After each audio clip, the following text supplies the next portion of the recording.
ഖാദർ കരിപ്പൊടി കാറിൽ ഇരുന്ന് പറഞ്ഞ കാര്യങ്ങളിൽ രണ്ട് വാദങ്ങൾ ഞാൻ പ്രോപ്പറായിട്ട് കാണിച്ചിട്ടുണ്ട്. ഒന്നാമത്, ഞാൻ റിയാക്ട് ചെയ്തിട്ടുള്ള ആ ഒരു വീഡിയോയിൽ ഖാദർ കരിപ്പൊടിയുടെ കൂടെ നിൽക്കുന്ന വ്യക്തിക്ക് ക്യാൻസർ ആണ് എന്ന് ആ ഒരു വീഡിയോയിൽ പറഞ്ഞിട്ടില്ല. പിന്നെ ഞാൻ എങ്ങനെ അറിയാനാണ്? ഞാൻ പെട്ടെന്ന് എനിക്കൊരു സൂക്കടും, അതുകൊണ്ട് ഞാൻ ഇപ്പൊ കീമോ ചെയ്തുകൊണ്ടിരിക്കുകയാണ്. നാണമില്ലേ അസ്കർ ടെക്കി നിനക്ക്? ഇത്തിരി ഉളുപ്പില്ലേ അസ്കർ ടെക്കി നിനക്ക്? ഹായ് ഫ്രണ്ട്സ്, ഞാൻ അൽത്തു കാസർഗോഡാണ്. അപ്പോൾ നമ്മൾ ഇന്ന് ചർച്ച ചെയ്യാൻ പോകുന്നത് അസ്കർ ടെക്കി. നോക്കുക, ആദ്യം അസ്കർ ടെക്കിയോട് ഒരൊറ്റ ചോദ്യം ചോദിച്ചുകൊണ്ട് ഞാൻ തുടങ്ങുകയാണ്. മിസ്റ്റർ അസ്കർ ടെക്കി, നമ്മുടെ സൗദി ജയിലിലുള്ള റഹീമിന് വേണ്ടി നമ്മളെല്ലാവരും മലയാളികൾ ഒരുമിച്ച് കൂടി പിരിച്ചത് 34 കോടിയാണ്. അതിൽ എന്തെങ്കിലും ഒരു തെറ്റുണ്ടോ അസ്കർ ടെക്കി? നീ പറയണം. അതായത് ഒരു ക്യാൻസർ രോഗിക്ക് വേണ്ടി ഖാദർ കരിപ്പൊടി എന്ത് ചെയ്യുകയാണ്? ആ ക്യാൻസർ രോഗിയുടെ വീട് നല്ല വിലക്ക് പോവാത്തത് കൊണ്ട് അതിനെ ഒരു ലക്കി ഡ്രോ വഴി വിറ്റുകൊണ്ട്, അതായത് ഒരു ടിക്കറ്റിന് 1000 രൂപ വെച്ചുകൊണ്ട് നമ്മളെല്ലാവരും ആ ഒരു ടിക്കറ്റ് എടുക്കുന്നു. ആ 1000 രൂപ കൊണ്ട് എന്താണ് ഉദ്ദേശിക്കുന്നത്? ക്യാൻസർ രോഗിയുടെ രോഗത്തിന് വേണ്ടിയിട്ടുള്ള മരുന്നിനുള്ള പൈസയാണ്. അപ്പോ അതിനിട്ട് നമ്മുടെ അസ്കർ ടെക്കി ട്രോളുകയാണ്. ട്രോളി അവസാനം അസ്കർ ടെക്കിയുടെ വാദം പൊളിഞ്ഞു എന്ന് അസ്കർ ടെക്കിക്ക് തോന്നുമ്പോൾ അസ്കർ ടെക്കി വെറുതെ പറയുകയാണ്, പച്ചക്കള്ളം പറയുകയാണ്. ഖാദർ കരിപ്പൊടി കാറിൽ ഇരുന്ന് പറഞ്ഞ കാര്യങ്ങളിൽ രണ്ട് വാദങ്ങൾ ഞാൻ പ്രോപ്പറായിട്ട് കണ്ടിച്ചിട്ടുണ്ട്. ഒന്നാമത്, ഞാൻ റിയാക്ട് ചെയ്തിട്ടുള്ള ആ ഒരു വീഡിയോയിൽ ഖാദർ കരിപ്പൊടിയുടെ കൂടെ നിൽക്കുന്ന വ്യക്തിക്ക് ക്യാൻസർ ആണ് എന്ന് ആ ഒരു വീഡിയോയിൽ പറഞ്ഞിട്ടില്ല. പിന്നെ ഞാനെങ്ങനെ അറിയാനാണ്? എനിക്ക് അദ്ദേഹത്തിൻ്റെ അസുഖത്തിനെ കുറിച്ചുള്ള യാതൊരു അറിവില്ല. അവിടെ 2 കോടി കടം എന്ന് മാത്രമാണ് ഖാദർ കരിപ്പൊടി ആ ഒരു വീഡിയോയിൽ പറയുന്നത്. പിന്നെ എങ്ങനെയാണ് ഖാദർ കരിപ്പൊടി ഞാനൊരു ക്യാൻസർ പേഷ്യൻറ്റിനെ അപമാനിച്ചു എന്ന് പറയുന്നത്? വളച്ചൊടിച്ചിട്ട് അത് വെളുപ്പിക്കുക. ഇങ്ങനെയുള്ള സംഭവങ്ങൾ വെളുപ്പിക്കാൻ വേണ്ടിയിട്ട് നിങ്ങൾ കഴിഞ്ഞിട്ടേ കേരളത്തിലെ ആളുള്ളൂ. നാണമില്ലേ അസ്കർ ടെക്കി നിനക്ക്? ഇത്തിരി ഉളുപ്പില്ലേ അസ്കർ ടെക്കി നിനക്ക്? അതായത് അസ്കർ ടെക്കി എന്ന് പറയുന്ന ഈ ഒരു യൂട്യൂബർക്കുള്ളത് 1 മില്യൺ അധികം സബ്സ്ക്രൈബേഴ്സ് ആണ്. അപ്പോ ഒരു കോണ്ടന്റിനെ കുറിച്ച് സംസാരിക്കുമ്പോൾ ഇത്തിരി പഠിക്കണ്ടേ അസ്കർ ടെക്കിന്? അസ്കർ ടെക്കി പറയുകയാണ്, ഖാദർ കരിപ്പൊടി പൈസ പിരിക്കുമ്പോൾ എവിടെയും പറഞ്ഞിട്ടില്ല ഇദ്ദേഹം ഒരു ക്യാൻസർ രോഗിയാണെന്ന്.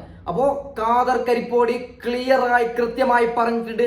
അതും കൂടി കേട്ടുകൊണ്ട് നമുക്ക് അസ്കർ ടെക്കിക്കുള്ള ഒന്നും കൂടിയുള്ള ചുട്ട മറുപടി കൊടുക്കാം. ഓക്കെ, സത്യത്തില് നമ്മൾ ഇതിന്റെ ഇന്റീരിയർ എല്ലാം കാണിച്ചു കൊടുക്കാം. പക്ഷെ എന്തുകൊണ്ട് ഇങ്ങനെ ഒരു അടിപൊളി വീട് ഇസ്മായിൽ നെറുക്കെടുപ്പിൽ കൊടുക്കുന്നത് എന്നുള്ളത് നമ്മളൊന്ന് പറയണ്ടേ? തീർച്ചയായും അത് പറഞ്ഞിട്ട് മതി നമുക്ക് ബാക്കിയുള്ള ഇന്റീരിയറും കാര്യങ്ങളൊക്കെ കാണാം. ഇസ്മായിൽ എന്ന് പറയുന്നത് ഈ കേമാട് പ്രദേശത്തുള്ള എല്ലാവർക്കും അറിയുന്ന ഒരു അടിപൊളി ബിസിനസ്സുകാരനായ ഒരു ചെറുപ്പക്കാരനായിരുന്നു. പെട്ടെന്ന് ഇസ്മായിലിനെ കുറച്ച് കാര്യങ്ങളൊക്കെ സംഭവിച്ചു പോയി. അത് സങ്കടപ്പെടുത്തുന്ന കാര്യങ്ങളാണെങ്കിലൊക്കെ ഇസ്മായിൽ അങ്ങനെ സങ്കടം പറഞ്ഞിട്ടൊന്നും നിൽക്കുന്നില്ല. അതിനെ നേരിടാൻ ഇസ്മായിൽ തയ്യാറാണ്. അപ്പൊ ഇസ്മായിൽ എന്നെ പറഞ്ഞോട്ടെ, എന്താണ് ഇസ്മായിൽ സംഭവിച്ചത്? ഞാൻ നല്ലൊരു ബിസിനസ്സുകാരനായി. അതിന് നല്ല സ്റ്റാഫും കാര്യങ്ങളൊക്കെ ആയിട്ട്. എന്തിന്റെ ബിസിനസ് ആയിരുന്നു? കോഫി ബിസിനസ് ചെയ്തുകൊണ്ടിരിക്കുക. എനിക്ക് എന്തായാലും ഇത് സൂക്കട് ബാധപ്പെട്ട് കമ്പനി ആയിട്ട് കുറച്ച് ലോസും കാര്യങ്ങളൊക്കെ വന്ന് എനിക്കൊന്നും ശ്രദ്ധിക്കാൻ പറ്റിയിട്ടില്ല. ഞാൻ പെട്ടെന്ന് എനിക്കൊരു സൂക്കടും, അതുകൊണ്ട് ഞാൻ ഇപ്പൊ കീമോ ചെയ്തുകൊണ്ടിരിക്കുകയാണ്. അപ്പോൾ ഞാൻ ഇനിയിപ്പോൾ ഉദ്ദേശം എന്ന് വെച്ചാൽ എനിക്കുള്ളത് ഈ വീടുണ്ട്. അത് എൻ്റെ ഈ വീട് കൊടുത്തിട്ടായിട്ട് എനിക്ക് എന്താക്കാൻ കടങ്ങളൊക്കെ കമ്പനി കൊടുത്തു. ഇപ്പം നമ്മൾക്ക് ഇനി വീടേ ഉള്ളൂ. വീട് കൊടുത്തിട്ട് ഞാൻ എൻ്റെ കടങ്ങളെല്ലാം വീട്ടി ഞാൻ റാത്തായിട്ട് എൻ്റെ കുടുംബത്തോടെ ഫാമിലിയോടെ ഞാൻ ചെറിയ വീട് വെച്ച് ജീവിക്കാനുള്ള ഉദ്ദേശം. പിന്നെ ആരോടും ഞാൻ എന്താക്കുന്നില്ല, കൈ വിട്ടിട്ട് ഒന്നും മേടിക്കാനുള്ള ഉദ്ദേശിക്കുന്നത്. ആ രീതിക്ക് തന്നെ ഞാൻ ഇതിങ്ങനെ കൊടുത്തിട്ട് ഇത് സ്കീമിൽ കൊടുത്തിട്ട് ചെയ്യാന്നുള്ള ഉദ്ദേശം.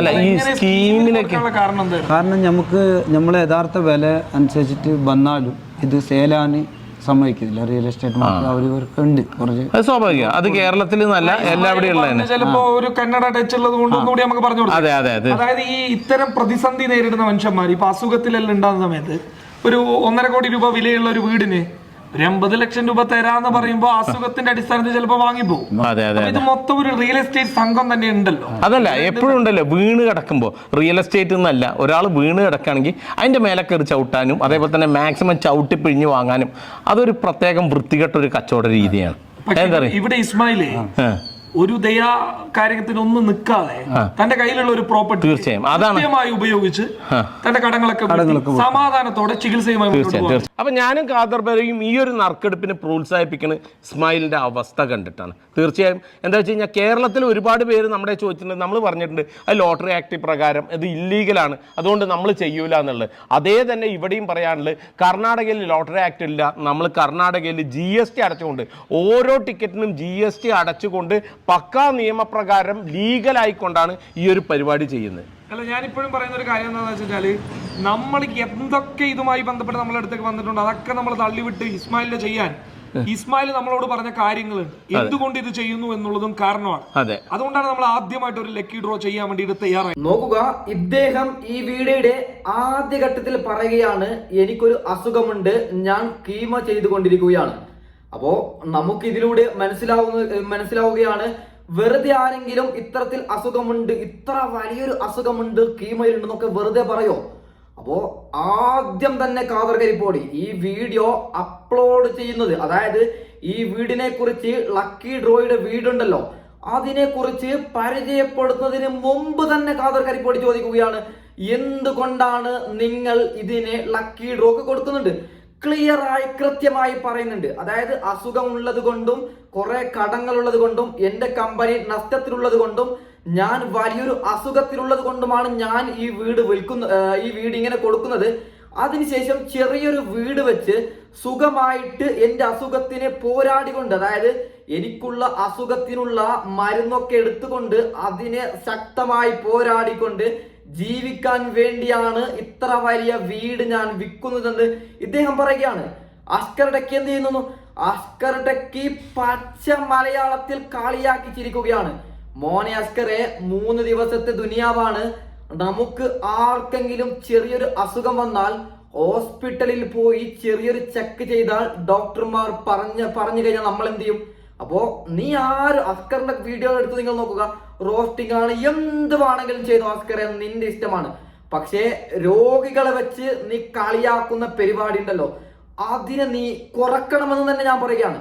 നീ ഖാദർ കരിപ്പോടിയോടും ഈ രോഗിയോടും നീ മാപ്പ് പറയണമെന്ന് ഞാൻ പറയുകയാണ്. അപ്പോ അസ്കർ ടെക്കി കളിയാക്കിയ വീഡിയോയുടെ ചെറിയൊരു രംഗം ഞാൻ ഇവിടെ സൈഡിൽ വെച്ച് തരാം. അതിനുശേഷം ഖാദർ കരിപ്പോടി അതിനുള്ള ചുട്ട മറുപടിയും കൊടുത്തിട്ടുണ്ട്, അതും കൂടി നമുക്ക് കേൾക്കാം. ഓക്കെ, സംസ്ഥാനത്ത് നിന്ന് ഇങ്ങോട്ട് ഇവിടെയുള്ള ഇൻഫ്ലുവൻസേഴ്സിനെ വെച്ചിട്ട് പ്രൊമോട്ട് ചെയ്തിട്ട് ഇവിടെ വിൽക്കുക, മലയാളികളെ കൊണ്ട് ഈ ഒരു ടിക്കറ്റ് മേടിപ്പിക്കുക. പിന്നെ മലയാളികൾക്ക് ഇങ്ങനെയുള്ള എന്തെങ്കിലും ഒരു സാധനം കിട്ടിയാൽ മതി. ഞാൻ അങ്ങനെ ജീവിച്ച ഒരാളായിരുന്നു, ഞാൻ എൻ്റെ നിവൃത്തികേട് കൊണ്ട് വിൽക്കുകയാണ്. നിങ്ങൾക്ക് ഈ നാട്ടിൽ വന്ന് ഇദ്ദേഹത്തെക്കുറിച്ച് എന്തെങ്കിലും ചോദിച്ചു കഴിഞ്ഞാൽ നല്ലതല്ലാതെ ആരുമൊന്നും പറയുകയില്ല. ഓക്കെ, ഇതുപോലെ എന്തെങ്കിലും ഒന്ന് കേൾക്കുമ്പോഴേക്ക് പൈസ എടുത്തു കൊടുക്കാൻ വേണ്ടിയിട്ട് മലയാളികൾ എത്ര കാലത്തോളം ഇവിടെ ഉണ്ടാകുന്നുവോ അത്രയും കാലം മലയാളികൾ പറ്റിക്കപ്പെടും. ഓക്കെ, അത്രയും കാലം മലയാളികൾ പറ്റിക്കപ്പെടും. എന്റെ പൊന്നസ്കറെ, ഇത് വെറുതെ അങ്ങ് ലക്കി ഡ്രോ അല്ല അസ്കറെ, അതായത് ഒരു രോഗിയാണ് അസ്കറെ. നീ ഇത്തരത്തിലൊരു കോണ്ടന്റ് ചെയ്യുമ്പോൾ വീഡിയോ ആദ്യം ഫുള്ളായി 2 പ്രാവശ്യം കണ്ടുകൊണ്ട് അതിൽ എന്താണ് ഖാദർ ഭായി പറയുന്നതെന്ന് ആദ്യം മനസ്സിലാക്കണം അസ്കറെ. അതായത് വെറുതെ അല്ല, വെറുതെ ഖാദർ ഭായി ഇങ്ങനെ ചെയ്താൽ നമ്മൾ വിമർശിക്കാം, ഒരു പ്രശ്നമില്ല. ഒരു രോഗിക്ക് ഒരു ഹെൽപ്പ് ചെയ്താൽ ഇതിന് ഇങ്ങനെയാണ്. ഓക്കെ, ഇതിന് ഈ പറഞ്ഞതിന് ഖാദർ ഭായി നല്ലൊരു മറുപടി കൊടുത്തിട്ടുണ്ട്, അതും കൂടി കേൾಕೊಂಡು നമുക്ക് വീഡിയോ വൈൻഡ് അപ്പ് ചെയ്യാം. ഓക്കെ, ഒരു ക്യാൻസർ രോഗിയാണ് നീ ഇങ്ങനെ കളിയാക്കുന്നുള്ളത്.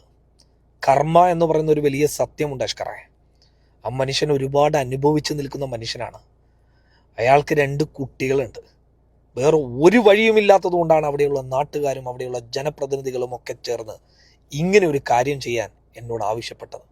അയാൾക്ക് വേണ്ടിയിട്ട് ഒരു ചാരിറ്റി വീഡിയോ ചെയ്തു കഴിഞ്ഞാൽ ഇത്രയും വലിയൊരു വീടുള്ള ഈ രീതിയിൽ ജീവിച്ച ഒരു മനുഷ്യനെന്നുള്ള നിലക്ക് അയാൾക്ക് വലിയ രീതിയിലുള്ള അയാളുടെ കടബാധ്യത തീർക്കാനുള്ള ഫണ്ട് ഒരിക്കലും കിട്ടില്ല. അതുകൊണ്ടാണ് അയാളുടെ സ്വന്തം വീട് ഈ രീതിയിൽ കൊടുക്കാൻ വേണ്ടിയിട്ട് തീരുമാനിച്ചത്. ഈ രീതിയിൽ തട്ടിപ്പുകൾ ഉണ്ടാകാം, നീ പറഞ്ഞതുപോലെ നിയമപരമായിട്ടുള്ള ശരികൾ ഉണ്ടാകാം, പക്ഷെ മാനുഷികപരമായിട്ട് അയാളുടെ ശരി നീ മനസ്സിലാക്കാതെ പോയി അഷ്കറെ. കുറച്ച് റീൽസ് ഓളികളെയൊക്കെ ട്രോളുകയും റോസ്റ്റുകയും ഒക്കെ ചെയ്തതിൻ്റെ പേരിൽ ഇത്തിരി അഹങ്കാരം തലക്ക് പിടിച്ചിട്ടുണ്ട് എങ്കിൽ ഒരു കാര്യം ചെയ്യുന്നതിന് മുൻപ് മനുഷ്യൻ എന്നുള്ള രീതിയിലുള്ള ഒരു പരിഗണന കൊടുക്കാമായിരുന്നു. നോക്കുക, മുമ്പത്തെ ഖാദറും ഇപ്പത്തെ ഖാദറും തമ്മിലുള്ള ഒരു ഡിഫറൻറ്റ്. മുമ്പാണെങ്കിൽ ഖാദർ കരിപ്പോടി പൊട്ടിത്തെറിച്ചാണ് ഇതിനൊക്കെ റീപ്ലൈ കൊടുക്കുന്നത്. ഇപ്പോ മാന്യമായ രീതിയിലാണ് ഖാദർ ഭായ് ഇവനുള്ള റിപ്ലൈ കൊടുത്തത്. അതായത് ഒരു രോഗിയെ പോലും ട്രോളി ഫുഡ് കഴിക്കുന്ന അസ്കർ, നിന്റെ ഒരു അവസ്ഥ എന്താണ്? ആരവാണെങ്കിലും ട്രോളിക്കോ, രോഗികൾ വിട്ട് കള അസ്കരെ. ഒരു ക്യാൻസർ രോഗിയാണല്ലോ അസ്കരെ. നമ്മളെ ലൈഫ് നാളെ എന്താണ് നമുക്കറിയോ അസ്കരെ. അപ്പൊ ഏതായാലും ഞാൻ ഇവിടെ വൈൻഡ് അപ്പ് ചെയ്യുകയാണ്. അപ്പോൾ ഫ്രണ്ട്സ്, ഞാൻ ഒരു ചെറിയൊരു കാര്യം കൂടി പറയുകയാണ്. ഞാനുള്ളത് സൗദി അറേബ്യയിലാണ്, 3 വർഷമായി. അപ്പോൾ നാളെ നാട്ടിലേക്ക് മറ്റേത് ശനിയാഴ്ച നാട്ടിലേക്ക് പോവുകയാണ്. അപ്പോൾ നല്ല രീതിയിൽ സ്റ്റുഡിയോ ഒക്കെ ചെയ്ത് നമ്മൾ അടിപൊളിയായിട്ടുള്ള ഇത്തരത്തിലുള്ള വാർത്തകളൊക്കെ മുന്നോട്ട് കൊണ്ടുവന്ന് നല്ല രീതിയിൽ ചർച്ച ചെയ്യുന്നതാണ്. അപ്പോൾ ഒന്ന് സബ്സ്ക്രൈബ് ചെയ്യും. Okay, by.